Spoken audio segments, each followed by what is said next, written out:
ৰাইজে নখ জোকাৰিলে নৈ বয় এই বাক্যশাৰী প্ৰমাণ কৰিলে কচুৱাৰ প্ৰমিলাৰ ৰাইজে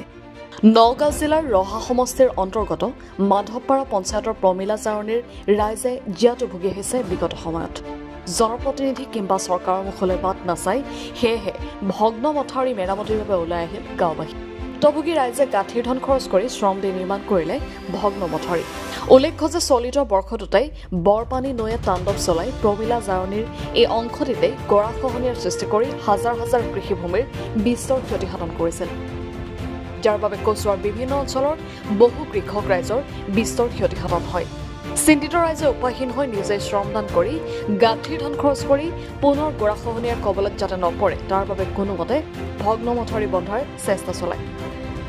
ভুক্তভোগী ৰাইজে ভগ্ন ঠাইডোখৰ বিজ্ঞানসন্মত বান্ধৰ ব্যৱস্থা কৰি দিবলৈ বিধায়ক শশীকান্ত দাসৰ লগতে বিভাগীয় মন্ত্ৰী পীযুষ হাজৰিকাক কাটৰ আহ্বান জনায় ধৰক 5 বছৰটো আমাৰ উপৰি গ'লে আমাৰ এতিয়া কাৰ্যকাল শেষ হৈছে এতিয়াতো আমাৰ চেয়াৰমেনো নাই বিশেষকৈ বিডিঅ'ৰ লগত কথা পাতিব লাগে চাৰ্কুলাৰ এছডিচি বাইদেউৰ লগত কথা পাতিব লাগিব এই বিষয়ে আমাৰ এতিয়া মানে এটা গুৰুত্ব নাই গতিকে সেই হিচাপে আমি ৰাইজৰ লগত সহযোগ কৰি ৰাইজৰ লগত দান বৰঙণি সহকাৰে আমি ইয়াত জড়িত হৈ আছোঁ কামটোত আৰু এইখিনি কাম যদি এনেকৈ চেপি আমি নিদিওঁ ৰাইজে বৃহৎ কৃষিভূমি আমাৰ বিনষ্ট হ'ব হাজাৰ হাজাৰ কৃষিভূমি বিনষ্ট হ'ব আৰু কেইবাটাও 20-25টা গাঁও শিমলগুৰি প্ৰমিলাজাৰণী পুখুৰীমাৰী উজানমাৰী গোটেইখিনি গাঁৱত বৃহৎ ক্ষতিগ্ৰস্ত হ'ব এতিয়া বিভাগীয় মন্ত্ৰী তথা আপোনাৰ কি আহ্বান জনাব আপুনি মই বিভাগীয় আমাৰ সমষ্টিৰ বিধায়ক শশীকান্ত ডাঙৰীয়াক মই ইয়াৰ দ্বাৰা আপোনালোকৰ চেনেলৰ জৰিয়তে অনুৰোধ জনাওঁ আৰু আমাৰ গড় কাপ্তানী মন্ত্ৰী আমাৰ পীযুষ হাজৰিকা ডাঙৰীয়াকো মই টানি অনুৰোধ জনাওঁ যাতে এইখিনি আমাৰ এটা জিঅ'বেগৰ ব্যৱস্থা কৰি ধুনীয়াকৈ কাৰণে স্কিম কৰি পেলাই জিঅ'বেগটো কৰি পেলাই বান্ধখন বান্ধি দিলে আমি ৰাইজৰ উপকৃত হ'ম অকণমান জনাম দিয়া আমাৰ বান নিয়ন্ত্ৰণৰ মন্ত্ৰী মহোদয়ক আৰু পীযুষ হাজৰিকাদেৱক মই বিশেষভাৱে অনুৰোধ জনাইছোঁ যে আমাৰ এই বান্ধটো যদি নহয় আমি সামৰিক হিচাপে ৰাইজে দান বৰঙণি সাধাৰণ হিচাপে আমি এটা ভেটাৰ নিচিনা দিয়া হৈছে এই বান্ধটো যদি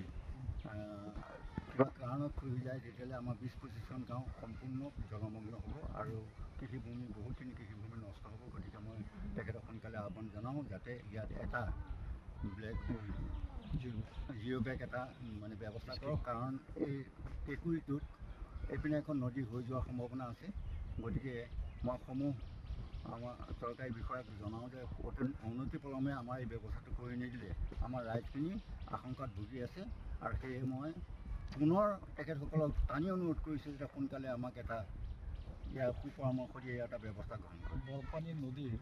বহুত ভয়াৱহ যে আগত যিকেইটা বান্ধ আমি মাৰিছোঁ ৰাইজে দান বৰঙণিৰ মাজেদি তুলি কৰি যিকেইটা বান্ধ মাৰিছোঁ তাতকৈ ভয়াৱহ এই বান্ধটো হৈ আছে কাৰণ এইটো কেঁকুৰিতে পৰিছে ইয়াত এখন নদী হোৱাৰ সম্ভাৱনা আছে গতিকে মই বিশেষতে পীযুষ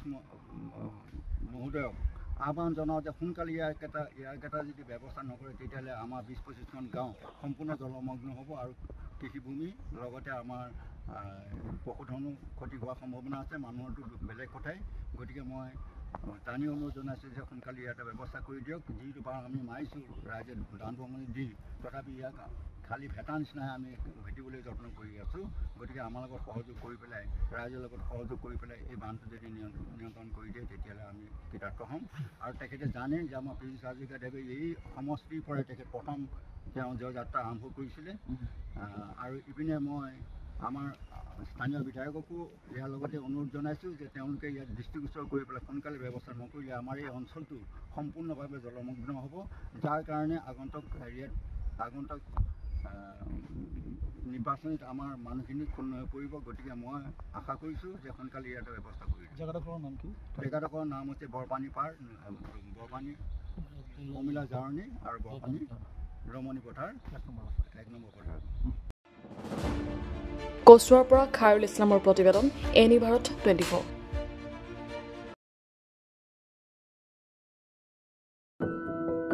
এনি ভাৰত 24ৰ প্ৰথম প্ৰয়াস জুবিন গাৰ্গৰ গীতৰ প্ৰতিযোগিতা জুবিনৰ গানে কি আনে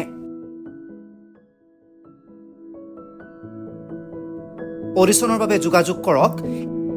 8638661821 আৰু 8812831556 নম্বৰত এনি ভাৰত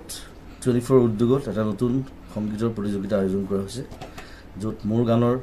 প্ৰতিযোগিতা হ'ব। আপোনালোকে তাত প্ৰতিযোগী হিচাপে আহিবলৈ পাৰিব আৰু মোৰ ফালৰ পৰা আন্তৰিক শুভকামনা জনাইছোঁ। আৰু অনুষ্ঠানটোৰ নাম হৈছে গানে কি আনে। সকলোকে মৰম জনাইছোঁ, সকলোৱে আহক, ইয়াত অংশগ্ৰহণ কৰক। Thank you very much. Love U.